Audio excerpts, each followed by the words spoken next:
There's a very hard limits on how many things you can do on a blockchain, because it is a system that has thousands of participants, where each computer that participates in the network needs to rerun every single computation. And this makes it so that everyone has to keep the same storage, the same database, and it's very limited. And so the way that the blockchain space and specifically Worldcoin is thinking about solving these problems is by building scalability solutions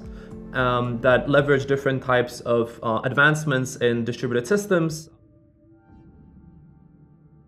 Block space is essentially just how much storage you can put on side of these networks without impacting, for example, price and the cost of accessing these networks. So we're essentially trying to build systems that lower the prices of accessing these networks and sort of increasing the amount of things we can do.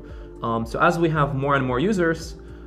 let's say like 10 million, 20 million users, we're going to have to increase the capabilities of these systems and do more research and engineering in order to improve the status quo and build new solutions that address the problems that we have. We've done a lot of optimizations within our smart contracts to make them more cost efficient and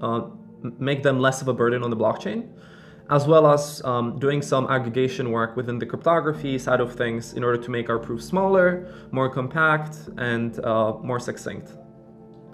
So for example, some of the things that previously were done on-chain, now we're doing off-chain and proving to the chain using zero-knowledge cryptography. So zero-knowledge cryptography allows us to prove that we've done some computation correctly. And so if we take away the computation from the blockchain, which is verifiable by everyone, we can just take it off the blockchain, do it on our own computers, create a zero-knowledge proof, and then verify that proof and submit the result to the blockchain, and thus essentially save the cost that we would have otherwise incurred by submitting transactions to the blockchain.